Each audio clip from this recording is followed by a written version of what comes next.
Hey people, welcome back to another episode on the experience. And it's officially more than 40 days since I moved down to Canada. As you know that it can be quite stressful emotionally and even financially moving to a new country. On this episode, I want to share with you the shocks, the positives, and my journey so far as a new immigrant in Canada. I'm sure you don't want to miss this. Before we get started, make sure you hit the subscribe button if you've not done so, and I will be right with you shortly.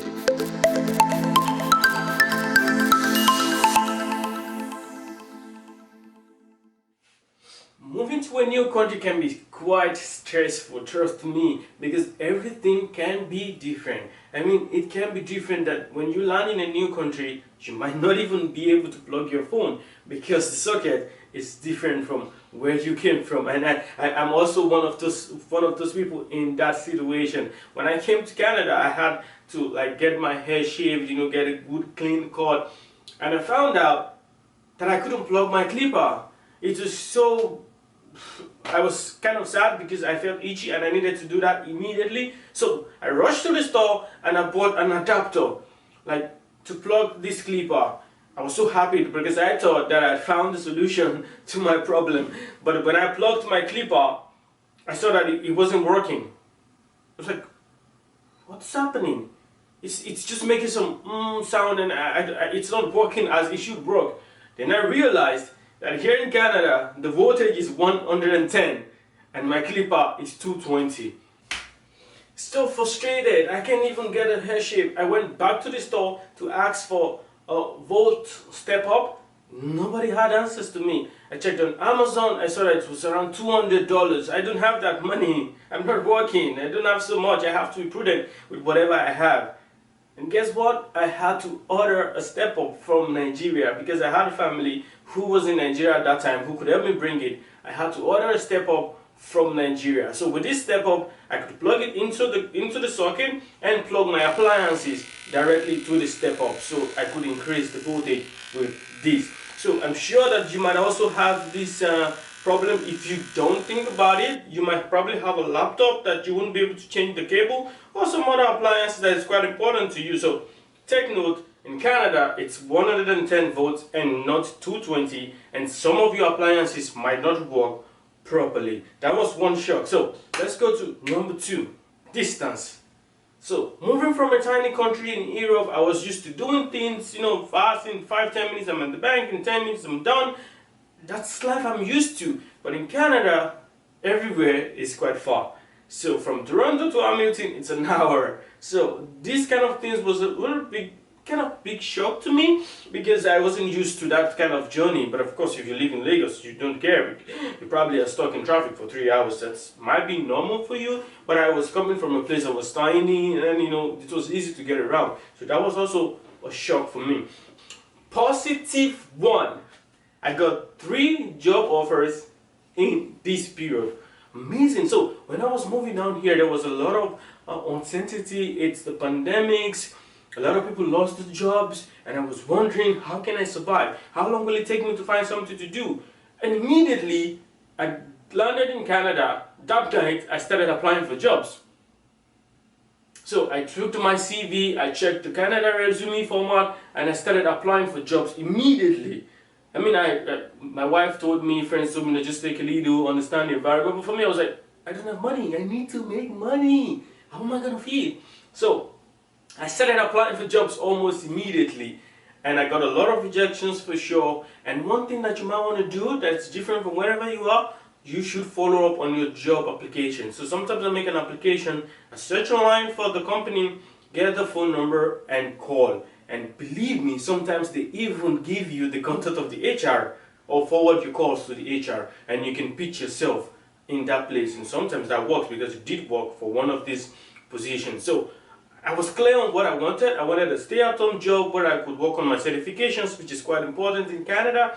That was what I was searching for. So I got 3 offers. I rejected one myself because he needed me to go to the office, which I wasn't ready to do. And I accepted 2. So right now, I have 2 jobs working from the comfort of my home just in 40 days in Canada. That's amazing. The rule is get going, because you don't get a job on the day you apply. So you might want to start doing it. I could even recommend you could, once you make up your mind, you've gotten your visa, start applying for jobs from your own country. There's no problem with it. You don't have to put a phone number on it.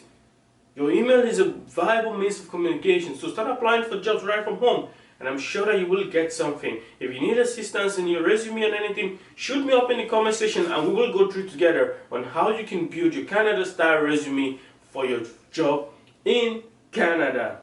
Also, getting a bank account. I mean, it's so easy. All you have to do is call the bank and book an appointment. And booking an appointment is just kind of this pandemic situation. You can actually do a walk-in, but you have to stay on the queue for a long time. So you might want to book an appointment and go directly on the appointment time. It saves you a lot of stress standing in the queue. So right now, I opened 3 bank accounts and I have 3 credit cards already, all within 40 days. So yeah, Canada bank accounts offer credit cards to newcomers.